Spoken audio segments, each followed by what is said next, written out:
Hey everyone, Felix from Nintendo Life here, and today we're going to tell you how to use bubble gems in Tears of the Kingdom. Do be warned that this video will contain minor environmental, gameplay, and story spoilers.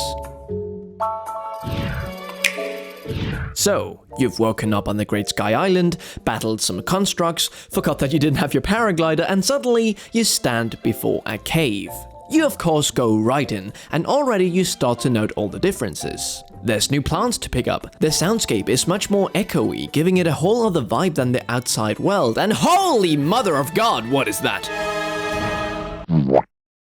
So many thoughts is probably going through your head at this moment. Do you kill it? Do you kill it? Or do you kill it? So after shooting an arrow at it and whacking a sword in its gut, you start to feel a bit of regret of what you've done. The creature didn't really fight back, and it does bear a striking resemblance to the mythical Satori, but worry not. It turns out this bubble frog is actually just a blue pea in disguise. But what's that it's left behind?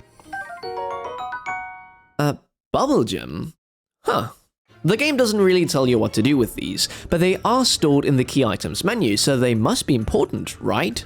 I didn't really think more about it, but once I landed on the surface, I noticed that these bubble frogs were showing up in every single cave, and there's a lot of these in Tears of the Kingdom. So I kept collecting them, and soon I had over 15, still with no idea what their use was. But after 30 plus hours, I finally stumbled upon what to do with these.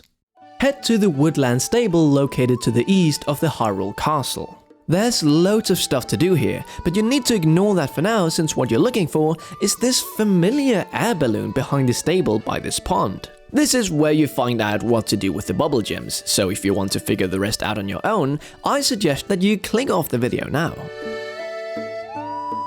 Still here? Well, let's continue. Now you might already recognize this air balloon from Breath of the Wild, because this is of course Kilton's transportation device, and he's also present here in Tears of the Kingdom, although he seems to be a bit worried about something. See, once you talk to him, it's revealed that Kilton actually has a little brother named Colton, and if you couldn't see by the outfit he's wearing, he's a big admirer of the mythical Satori creature. Thus, he has set out on a quest to try and transform into an actual Satori, but to do this he says he needs bubble gems, which he intends to eat. Unfortunately, he's had no luck hunting down these bubble frogs, so being the kind helping Hylian that you are, you can either just give him one of your bubble gems that you have already acquired, or if you didn't have any already, you can just go into the cave Colton came out on victorious and kill the bubble frog to acquire its gem. Upon returning to the brothers, Colton will be almost at disbelief that you've handed him an actual real bubble gem. In return for it, you receive a Bokoblin mask, because in this game, Kilton doesn't have his monster shop anymore, and in turn you now get monster gear plus tons of other new cool rewards through his brother Colton. Now, once you've given him the first bubble gem and he's gobbled it all up, he'll say that he's made up with himself to go out and hunt for more bubble gems, since only one didn't do the trick of transforming him. Now, you would think that you could just give him the rest of your bubble gems then and there, but he's so eager to go out traveling that you don't even get a chance to speak with him before he's gone. Left behind is Kilton, who tells you that he himself will be making his way up to Tarrey Town and says that if you're ever in the area, you should come and say hello, and he will then in turn tell you where you can find Colton. Now you can also stumble into Colton after 9 PM in all sorts of other places throughout Hyrule, just like you could find Kilton with his shop in Breath of the Wild, but I didn't know this at the time. So I traveled a long way to Tarrey Town, where Kilton then told me where I could find his little brother. At the time it was day, but he told me at night I could find him on that hill over there. And sure thing, after waiting for nightfall, he was exactly where he told me he would be. From here, you can then spend all your bubble gems on a variety of cool treasure that Colton has acquired over the years, and these are well worth getting. But we won't spoil anything other than the first 2 rewards, since there's a real joy of discovering these the more bubble gems you get throughout your adventure.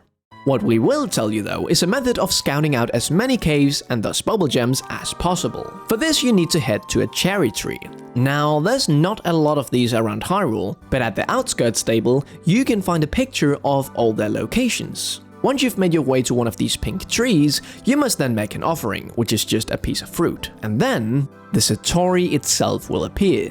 The Satori will kindly highlight all the caves near you with a light beam at its location, and these will stay there for a really long time. Now all you have to do is head to one of these lights and collect as many bubble gems as possible. And a cool little feature is that on your map there'll be a check mark at the cave icon if you've acquired a bubble gem in that said cave. This makes it much easier to keep track of which caves you have and haven't explored fully, and to help you even further, near these caves there's usually a blue pea directing you to the entrance of the cave. So there you have it, that's how to find and use your bubble gems in Tears of the Kingdom. Are there any other guides that you would like us to cover? Well, let us know down in the comments below, and don't forget to check out our website intellilat.com for guides like these in written form. Stay safe, play some Zelda Tears of the Kingdom, collect all the bubble gems, and we'll see you in the next one. Felix from Nintendo Life, out.